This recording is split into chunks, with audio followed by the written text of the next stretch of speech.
Hello there, my name's Adam, welcome into the channel. Today we've got a pretty cool adventure to go on with a Christian missionary. So if you like the video, don't forget to like, subscribe and share it around if you can, and give me a hand as we discuss, well, the clues in the name of the channel. So let's go from there. Let's go!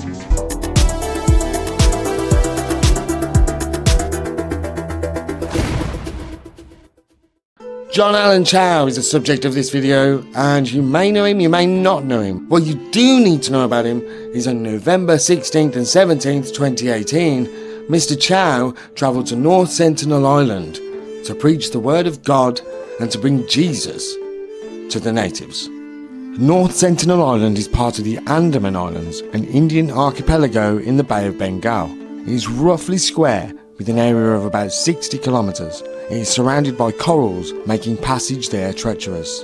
It has a tropical climate and is covered with lush evergreen forest, and by the looks of it, beautiful, if dangerous, beaches. The protagonist of this story, John Allen Chau, was born in Alabama, of course he was, on December 18th, 1991. His father was a psychiatrist, born in China in 1952, and moved to Los Angeles, USA in 1974. John's mother was Linda Adams, an American attorney, and she met John's father whilst he was at university at which she taught. As with all self-important missionary types, John had a very privileged upbringing. Whilst Christianity didn't overwhelm John's life, he was raised in a very Christian household. With his father being a man of science, the household was very divided, although the two older siblings did happen to follow in their father's footsteps, whilst John lent heavily towards Christianity. He had a great sense of adventure. He loved the outdoors, not quite as much as he loved Jesus though, or harassing innocent natives, I guess. Why do I hike? To see but a tiny glimpse of the glory of the Creator. John Allen Chau. What a cunt. Sorry about that, I got kind of mad. I'm sorry. Won't happen again. It might though, it might. As he grew up, John read many books by other missionaries. One of his heroes was Jim Elliot, who along with 4 other missionaries were put out of their Christian misery by an Ecuadorian tribe known as the Huarani in 1956. Is this the best photo ever? Oh, I've got an interloper. Hello. Okay, Bilston. This is Billy. You gonna break the mic? Say hello. Hello. Give me a sniff. Give me a sniff.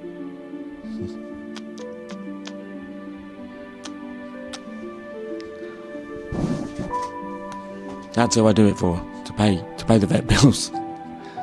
Anyway, back to John and Jim. John clearly only took what he wanted from Jim's story. He definitely didn't want anything to do with the tragic ending and seemed to just shut it out of his mind. But he did choose to follow in his footsteps. I mean, I doubt he meant to follow him so far down the same path, but I guess you live and you Oh. Anyway, John set his sights on the Sentinelese, which turned out to be very, very wise. Probably a good time to, bone you up on, not that kind of bone up, okay? To bone you up on the history of the Sentinelese. The Sentinelese are a tribe of indigenous people on North Sentinel Island and have always been hostile to outsiders to the point of violence. In 1956, the government of India banned travel there. Multiple attempts by multiple parties have been made to try and contact the Sentinelese, with essentially all of them ending with the Sentinelese showing aggression. Once, a crew had to be airlifted out after being surrounded. A Sentinelese bowman took pot shots at a Coast Guard helicopter. A couple of crab fishermen met their fate at the hands of the Sentinelese in 2006. So let's just say right now, I mean, they're not very open to visitors. They're not great. They're like me. If you knock my door, I'm coming out. I'm coming out, but you're not going to like it. And that's essentially where they were.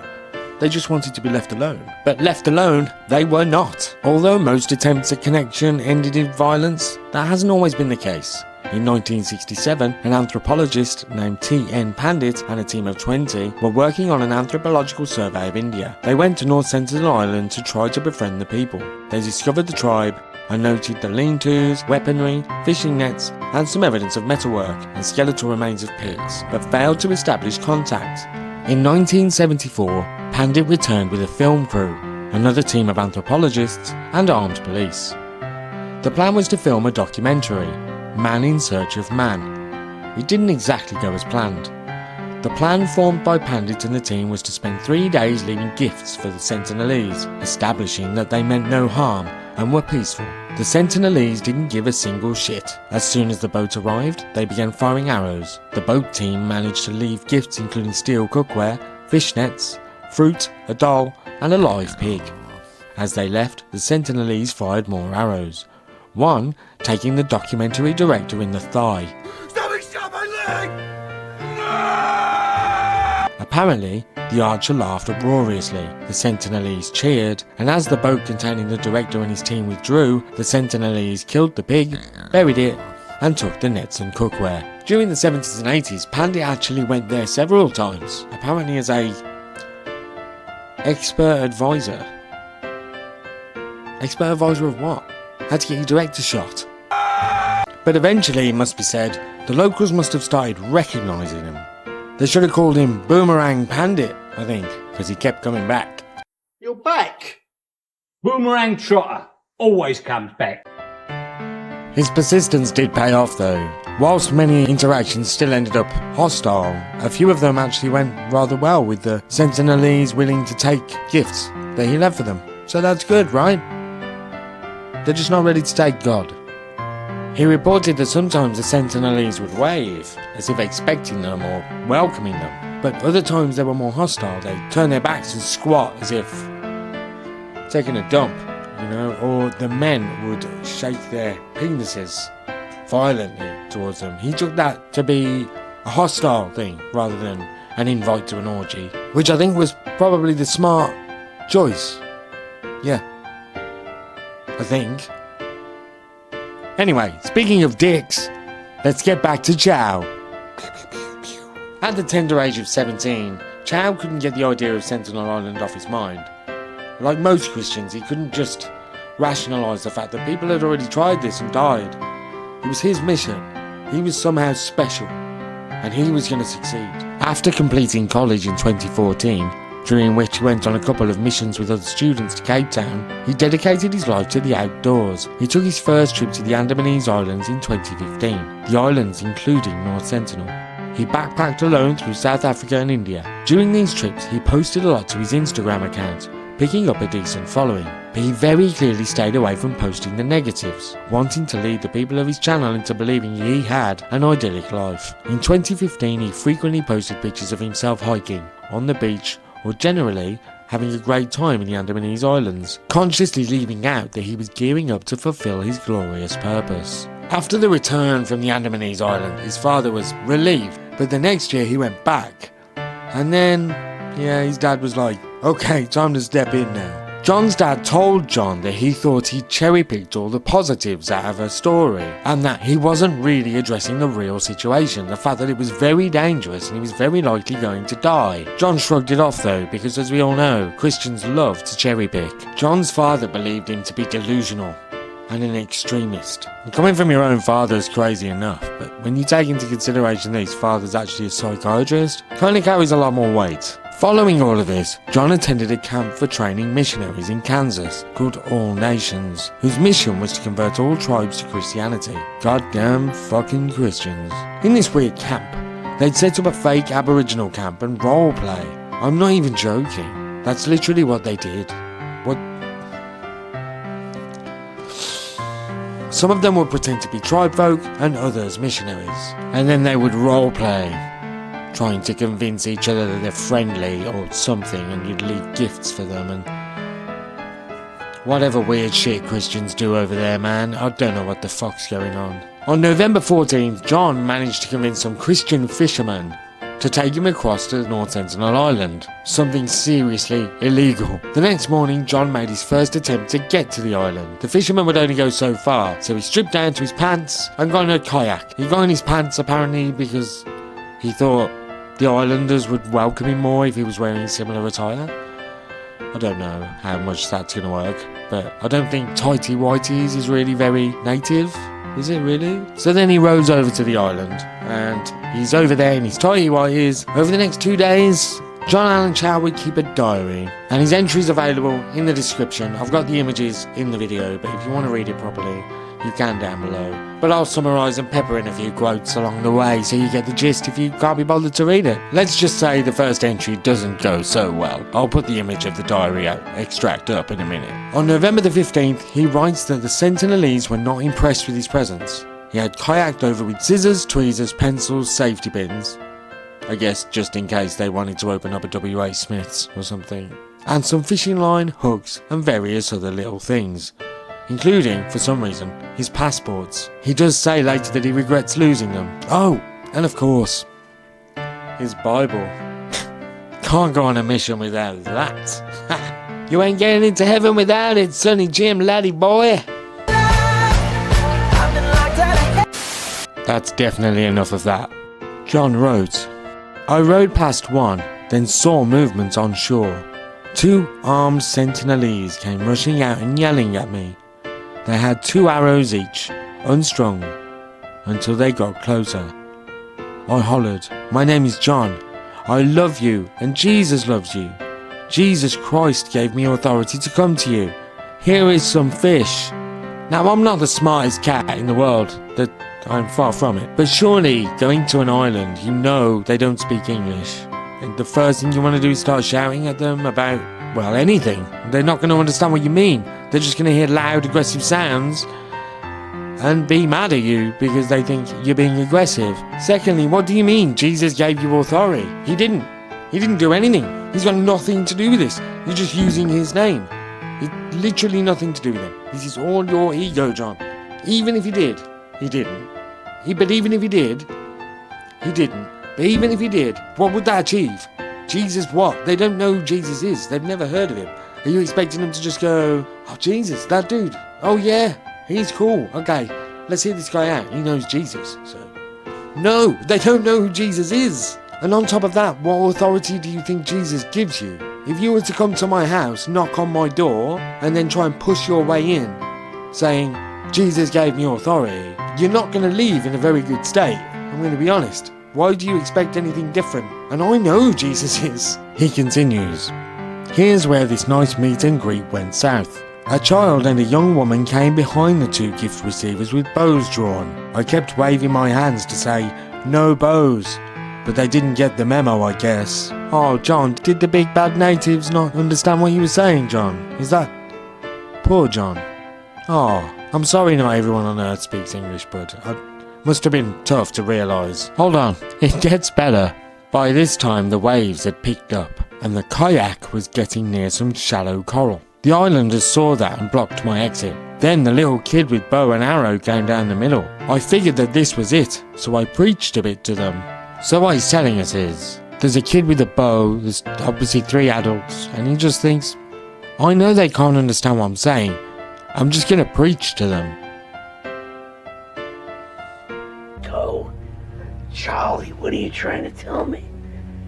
If here by now, then bad place be, troubled time for you when he comes.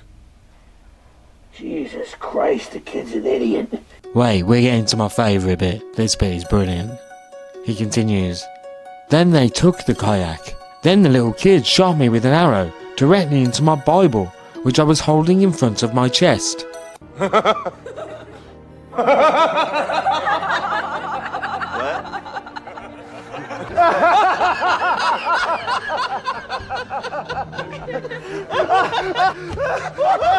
I mean, you can try not to laugh at that, but it's hilarious. Just how many signs does this guy need to give up? I mean, you have to kind of respect the hustle, but at the same time, your Bible just got shot. I don't think you can get a better warning than that. It's beyond metaphor. Ugh, I don't know. Anyway, he swam a mile back to the boat because he couldn't get to the kayak. After doing that, after swimming back, you'd imagine he's a bit annoyed. He moans about their lack of receptiveness to him, as if he's entitled to be there or whatever, or they should just welcome him with open arms because of Jesus or whatever. But he wraps it up with a sentence that really makes my blood boil, and he's literally the reason he's on this list, really. He says, Lord, Is this Satan's last stronghold? Now that might not sound that bad, but it does to me because they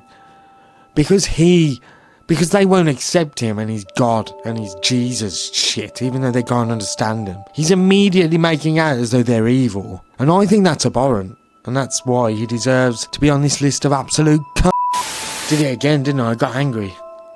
On his final evening on Earth, he wrote, "I'm scared. There, I said it. Also frustrated and uncertain. Is it worth me going on foot to meet them? Lord, let your will be done. If you want me to get actually shot or even killed with an arrow, then so be it. To you, God, I give all the glory of whatever happens. I don't want to die." Then don't die, bro. Leave these people alone. That's all you have to do. All you have to do is leave these people alone and you'll live to see your family. But you can't? Well, why? Why can't you? It's just ego. The next morning, John Allen Chau died. Nobody saw how or when. All we know is that he went back the next day and was killed sometime that morning as someone saw some of the Sentinelese dragging his body along the ground and burying it on the beach. Now, it would be callous of me to say that I don't feel any sympathy for Chau, because that's not true, I do. If only because of his bravery. He was obviously very scared. He was very, very devoted. And very brave to follow through with it, but I still think the overwhelming message is one of immense arrogance and sadness for his parents and his brothers and sister, and for his friends and his community that could do nothing to stop him.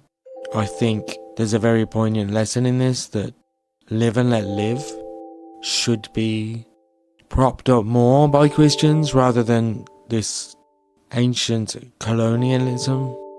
You see it on social media all the time with being atheists or about abortions being preached to by Christians, these American weirdos who base their lives on God and try and force everyone else to do the same. And I think it's abhorrent, and this is probably the cherry on the cake of examples of why you should just shut up and live your life privately.